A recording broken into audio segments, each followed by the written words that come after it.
Taiwan tests its U.S.-made missiles in coastal defense exercises. Chinese and Philippine ships clash again in the South China Sea. Taipei's government faces controversy after a new social housing block falls into disrepair. 漏了再修，修了再漏，一直到现在也修不好，还叫我们付钱。Plus,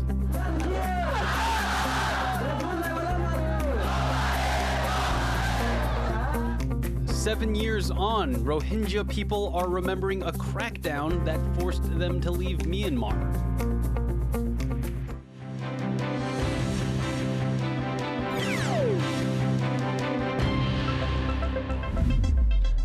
A warm welcome to TaiwanPlus News. I'm Liao.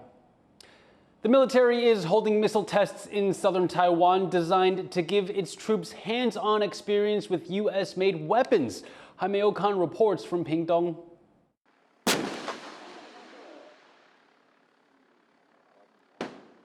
Taiwan's military is practicing how to defend its coast. For the next few days, the Army will be using U.S.-made tow missiles to simulate how to defend against enemy ships that are trying to make it aboard. These are extremely powerful weapons, often mounted on vehicles with greater range and power than smaller missiles. So powerful that with every shot, the building we're standing on shakes from the blast. Now, the way this drill works is that each team has to launch their missile to hit the target, guiding it with the remote control inside the vehicle. Taiwan's recently appointed Defense Minister Wellington Koo is also overseeing the drill for the first time, as on Monday's exercise will be shooting practice ahead of Tuesday's actual test. 今天练习赛，明天是正式比赛，还要再看明天的成绩。好，今天练习一下，这个一定要先熟，然后呢才能够再组。我们以后要多打。 Officials here say these drills are important because they practice defending against what's known as the nightmare scenario, which is an all-out invasion by China. China just sits over 100 kilometers across the Taiwan Strait and is threatened to bring Taiwan under its control with military force. That's why Taiwan has been boosting its defense and buying more weapons from the U.S., trying to make it as difficult as possible for China to land troops. The launchers being used here were just delivered this year. 那它与我们的旧式发射系统最大的差异在于，它整合了我们的日夜间瞄准系统，并具有主动雷射。那在能见度良好的状况下，那可观测距离可达10公里。 Taiwan's military says that this is only the first part of the drill, and they'll be firing the same missiles from this same spot later at night. It'll be the first time that they conduct a nighttime shooting drill of these tow missiles, making sure they can defend their coastline at all times of the day. Joseph Wu and Jaime Okan in Pingdong County for TaiwanPlus. A Chinese Coast Guard ship has rammed into a Philippine fishing vessel in the South China Sea. Manila says the Chinese ship fired water cannons and intentionally rammed into one of its vessels. The Philippine ship was taking fuel and food supplies to fishers in the South China Sea. Beijing says the Philippine vessel was attempting to illegally enter waters near the Sabina Shoal. That's an area both countries claim as their territory. The next day, China once again blockaded Philippine ships from reaching their outposts in the area, a move Manila is calling illegal. So tayo ay sumusunod sa batas. Yung ibang bansa, katulad ng China, hindi sumusunod sa batas. That is why we have to assert, really, our sovereignty and our sovereign rights. A Chinese rapper has been denied entry to Taiwan after referring to Taipei as part of China. Wang Yitai has millions of followers on Chinese social media and was planning to perform in Taiwan in September. But Taiwan rejected his application after finding social media posts promoting his show in, quote, Taipei, China. China considers Taiwan part of its territory, a position Taiwan rejects. Officials say the singer's posts were unacceptable and violated entry rules. Israel and Lebanese militant group Hezbollah have signaled they are pulling back from their most intense exchange of fire in months after the two sides struck each other across their shared border. As Rosie Greninger reports, it comes as countries around the world try to prevent a large-scale war in the Middle East. Tentative calm is restored, with Israel and Lebanese militia Hezbollah signalling an end to the most intense trade of fire seen between the two groups in months. On Sunday, Israeli forces sent over 100 fighter jets to Lebanon, striking what they say were rockets and weapons Hezbollah was planning to attack Israel with. The militant group then launched hundreds of rockets and drones towards Israel, an offensive Hezbollah says is in response to the killing of its top commander, Fuad Shukar, in July. 3 people in Lebanon and 1 Israeli naval officer were killed in the exchange. Israel saying they've had no significant damage, but warning they'll respond to any more attacks. אנחנו מכים בחיזבאללה במהלומות מחץ מפתיעות. לפני 3 שבועות אנחנו חיסלנו את הרמטכ"ל שלו, היום סיכלנו את תוכנית התקיפה שלו, ואני חוזר ואומר, זה לא סוף פסוק.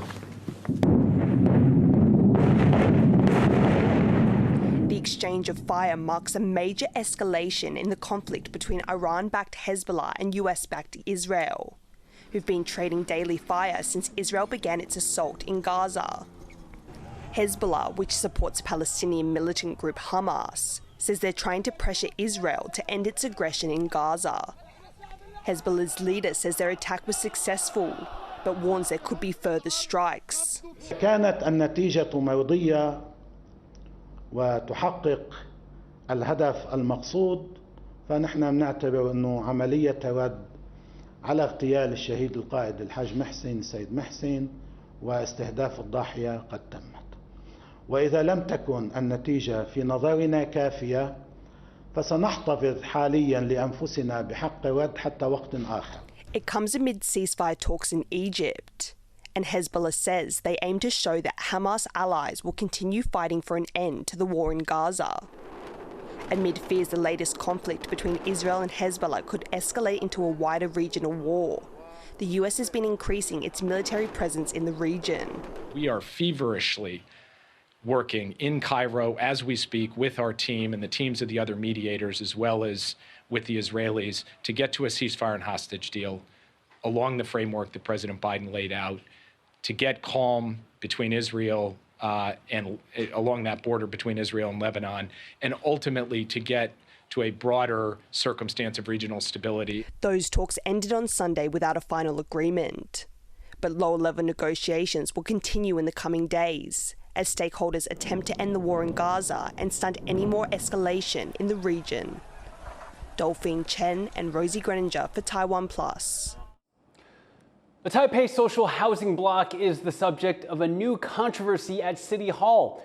Though just 4 years old, the building has extensive problems, especially water damage from leaks. And as John Van Trieste reports, lower-income residents worry they may be stuck with a hefty repair bill. Mr. R shows off a makeshift rain-catching device he's invented to deal with constant water leaks through his window frame. With a coveted place in a brand-new government-built apartment for lower-income people, he might have counted himself lucky. But at just 4 years old, his $44 million building, the Dalong Xincheng building, is already plagued with problems. There are cracks in the walls. A recent electrical storm tore off outside tiling and raised questions about the building's lightning protection. And constant leaks after rain are part of life for residents here, with one rooftop flood last year even taking the elevator offline. This is far beyond the scope of DIY repairs. 漏了再修，修了再漏，一直到现在也修不好，还叫我们付钱，很奇怪、很不合理的事情。 As a Taipei City project, the building has become a lightning rod of its own in city politics. City Councilor Chen Yijun of the ruling Democratic Progressive Party says residents have gotten notices announcing they'll have to split an $80,000 bill to fix up the building. She's blaming the mayor, who belongs to the opposition Kuomintang, for the issue. 蒋万安真的不应该让这些住户再花任何的1毛钱，你们没有一个好的房子还给民众，现在却要民众付255万的修缮费用，这简直是吃人够够。 But the mayor says that's not actually what's going to happen, pointing out the fact that the building also houses a public marketplace. He says they might be able to absorb some of these costs. 对于新增设施的整体优化，我想这个部分相关费用上述也会持续跟管委会来讨论。 Until there's a resolution, the building stands ready for the next rainstorm to soak its walls and ceilings. The city says it will take on the costs of repairs and that its offices will discuss the matter of so-called improvements with the building's management. But what is an improvement versus a repair? And just what kind of bill may residents end up being saddled with? These are questions that still don't have answers. Justin Wu and John Van Trieste in Taipei for TaiwanPlus. Taiwan is making advances in AI, but some labor unions are concerned that this might not be good for everyone. The National Science and Technology Council expects to spend over $1 billion within the next 5 years to develop Taiwan's AI technologies. The council believes AI integration in the tech industry will increase its value 10 times over. However, labor groups are urging regulators to consider the impact of AI on the job market. 我们必须要去面对包括数位转型，包括公正转型，不只是低薪的风险还有包括说因为这些科技所可能导致的新的风险。The head of Taiwan, the Taiwan People's Party, Ko Wen-je, is being criticized for using election subsidies to purchase a $1.3 million office space in Taipei. Ko, who ran in January's presidential election, has defended the purchase as a legitimate use of the funds. He says the purchase was consistent with the actions of other presidential candidates, including former President Tsai Ing-wen. Ko's party is dealing with a number of corruption scandals, with several key members resigning or facing charges of misappropriating funds. Paintings from the National Gallery in London are on display in Taiwan for the first time. The masterpieces are on a rare tour of Asia as the museum prepares for its 200th anniversary. Joyce Zeng got an inside look. To be in the presence of European art masterworks, a rare experience now possible in Taiwan. 52 paintings from the National Gallery London are at the Chime Museum in southern Taiwan, the final stop of an Asia tour before returning to the UK. From Botticelli to Caravaggio and Monet, the exhibition covers 4 centuries of European art. It also marks the first time in the London Gallery's 200-year history that it's loaned pieces to Taiwan. 远远的那个地方。 Exhibition manager Charles Tsai says it's the biggest project the museum has undertaken. To meet strict art preservation standards, the museum imported special equipment and revamped its venue, carefully following a thick guidebook from the National Gallery detailing everything from how to handle shipments to the proper light settings to protect the canvases. 就是一项一项的要 check， 然后来确认我们有没有达到他们符合的条件。像是他们对于展墙的结构非常的重视，尤其是就是最近还有一些地震嘛，所以他们但我们之前就已经给了说，我们对于幕墙的这些结构都是做了非常的充足的一个准备，然后让这些画作都可以非常安心的挂在我们这个展墙上面。 National Gallery experts also flew in to help with the installation, a chance, Tsai says, for their team to learn from the best. And despite strict rules for handling the art, there was creative freedom in how to arrange it. For the Taiwan show, the pieces are divided into 4 sections by period, starting from the Renaissance with classics like the Garva Madonna by Italian artist Raphael, to Baroque, featuring Poussin, Rembrandt, and more. Then there are trends from the Grand Tour, with highlights like this 1825 portrait by Sir Thomas Lawrence, the Red Boy. 他的那个眼珠，然后他的清澈的目光，然后他轻松写意的哇，这个姿态，就会觉得哇，看非常的赏心悦目。 The final section is dedicated to the Impressionists, including Van Gogh and Gauguin. Tsai says visitors may have seen these works before in a book or on a screen, but seeing the real thing can help even the most passionate art lovers discover new things. The oldest painting in this exhibition is this one. It's by Italian artist Antonello da Messina, believed to be painted around 1475. Now what's special about it is its intricate details, which the exhibition manager told me that even him, as an art scholar, only got to notice several details by seeing it in person. For example, in that left window, there's in fact 2 people on a boat and a person riding a horse. Revealing such details is a crucial part of the experience, and Wai Chi Mei has trained over 70 guides to bring the exhibit to life. 我自己是蛮喜欢的，是克劳德的一个作品。那它的含义，因为它本身是讲一个那个海景的画面，因为我觉得它画风是一个很舒适的感觉。可是经由导览之后才发现说，哦，它原来背后的含义是这么的感伤，就是大家出征，然后遇到一个不好的一些族人，然后可能攻击他，然后他们就没有办法回城这样子。我觉得是一个蛮特别的一个分享，这样。People need to come here to really know. Personally, to person, real face to face to see, to enjoy the painting, and you will know the story and the moment at that time 在以前的人过着怎么样的生活，然后你必须要真的亲眼看到，然后这是一个很好的 education, no matter any age, is really good. Art scholars say exchanges like these help people relate with one another, regardless of where they're from and across time. Art means not only to look at nice pictures, but to observe, to improve an understanding of the other. And art can do that also without language. Beyond the art, Tsai says this exhibition has strengthened cultural ties between the UK and Taiwan and built the trust needed to loan and host globally beloved paintings, with the common goal of sharing the finest art with the public. Andy Xue and Joyce Sun in Tainan City for TaiwanPlus. Coming up here on TaiwanPlus News, China finds a vibrant new market for its electric vehicles across the Pacific Ocean. Stay tuned.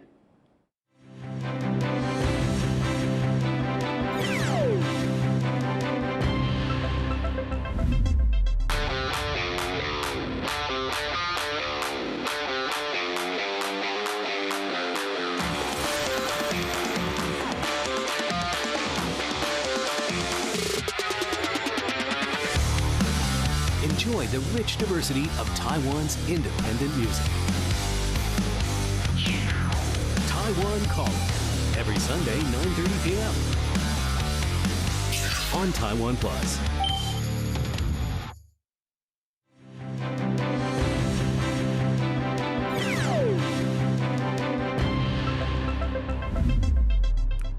Welcome back. You're watching TaiwanPlus News. Rohingya refugees gathered in Bangladesh to mark the start of a government crackdown that drove 700,000 of them out of Myanmar. Wesley Lewis looks at how 7 years later, these people still face an uncertain future. Thousands of Rohingya refugees in southeastern Bangladesh braved monsoon rains. To mark 7 years since the start of a crackdown that drove hundreds of thousands of them from their homes in Myanmar, an imam held a mass prayer to commemorate the anniversary, drawing tears from the crowd, and demonstrators held signs calling for an end to what the UN describes as a genocide. এখন time মাঝে present time মাঝে বর্মা মাঝে যে নির্যাতন চলে যে violence করে ইনরে stop করিবলা যে জিনোসাইডটা চলে এবারে স্টপ করিবলা আরা ওয়ার্ল্ড কমিউনিটি রে জানার আরা UN security রে Facing violence first from Myanmar's democratically elected government and later from the military junta that overthrew it, nearly 1 million mostly Muslim Rohingya have fled settlements in western Myanmar's Rakhine state since 2017. Since May, thousands more fled the state after a militia fighting the ruling junta burned their settlements.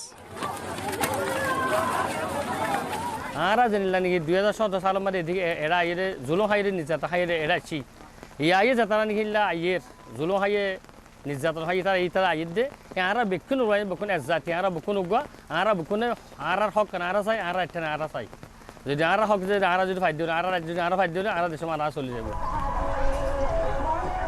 Myanmar's government stripped the Rohingya people of their citizenship in 1982, and the vast majority remain stateless. As violence escalates again in Rakhine State, the UN is urging the international community to act on behalf of the Rohingya people. Recurrence of the crimes and horrors of the past must be prevented as a moral duty and a legal necessity.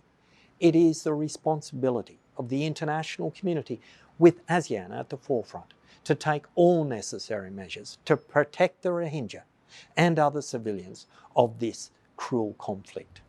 The UN has received reports that Myanmar's military and ethnic militias continue to violate the human rights of the Rohingya. And as Rohingya refugees in Bangladesh mark 7 years since the start of their exodus, they continue to live in crowded camps and face an uncertain future. Dolphine Chen and Wesley Lewis for TaiwanPlus. North Korea is testing domestically built suicide drones according to photos released by the country's state media. Images show leader Kim Jong-un overseeing tests of at least 4 different types of drones. Some of them are shown destroying targets resembling South Korean battle tanks. State media says Kim called for the production of more suicide drones for their forces. The drills come as the South conducts joint military exercises with the U.S. South Korean defense officials say they are monitoring the North's military activities. 과거에 북러 교류를 할 때 일부 선물을 하거나 그런 걸로 저희가 알고 있습니다. 그래서 그런 것들이 선물 기량이 될 수 있지 여러 가지 다양한 방안에 대해서 좀 분석을 좀 해봐야 될 것으로 판단됩니다. At least 36 people have died in 2 bus crashes in northeast and southwest Pakistan. Dozens of others have been injured. The 2 accidents occurred just hours apart from each other, with both buses losing control and plunging into ravines. Bus accidents are common in Pakistan, caused by equipment failures, reckless driving, and treacherous terrain. At least 13 people are dead and 2 injured after mudslides in Indonesia over the weekend. Rescuers are still searching for survivors after dozens of people were buried in North Maluku province. Local officials are warning residents to be on guard with more rain forecast for the coming days. Leaders of Pacific Island nations have gathered in the Tongan capital of Nuku'alofa to discuss climate change. The 18-member Pacific Islands Forum hopes to turn the tide against the threat they face from rising sea levels. They're calling on big polluters to help fix the problem by paying more.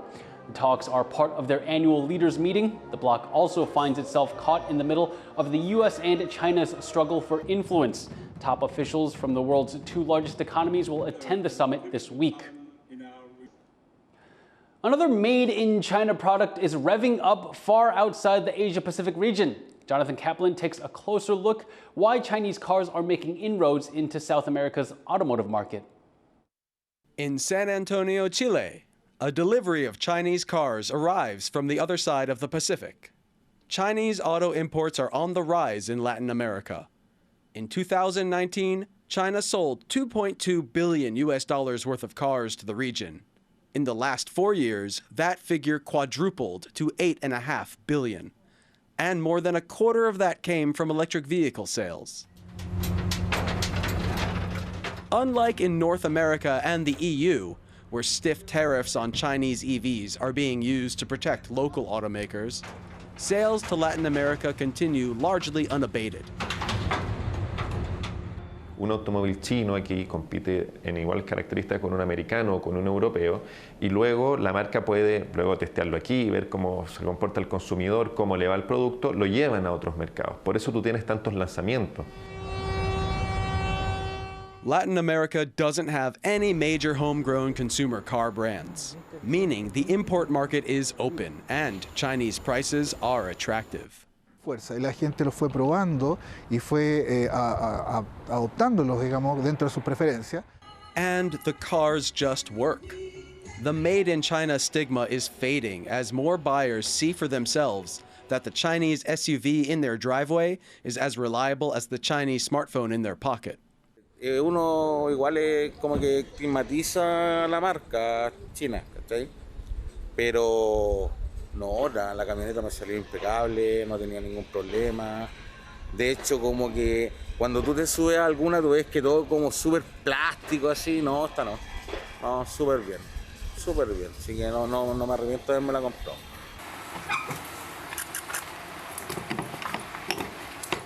Electric vehicle sales are accelerating too. Almost all the electric buses and more than half of the EVs on Latin America's roads are Chinese. And inside each one are lithium batteries. Where does all that lithium come from? More than half of the world's known deposits are in just 3 countries, Chile and its neighbors Bolivia and Argentina. With clear business opportunities for both sides, the future of Chinese automakers in Latin America is looking bright. Eason Pan and Jonathan Kaplan for TaiwanPlus. Turning to sports now, Taiwan missed its chance to take home the Little League World Series title after losing to a Florida team in the finals.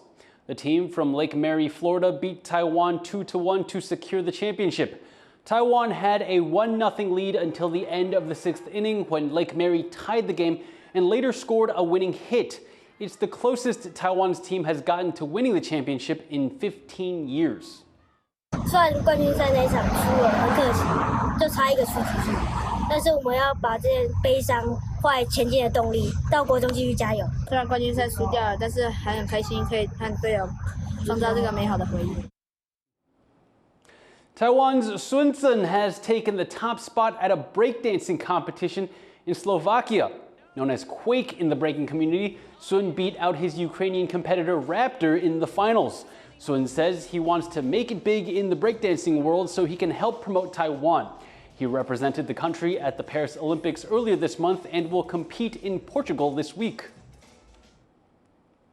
Thank you for watching TaiwanPlus News. Finally today, we leave you with these images of preparations for the Ganesha Festival parades in India's Mumbai. I'm Liao. Take care and see you next time.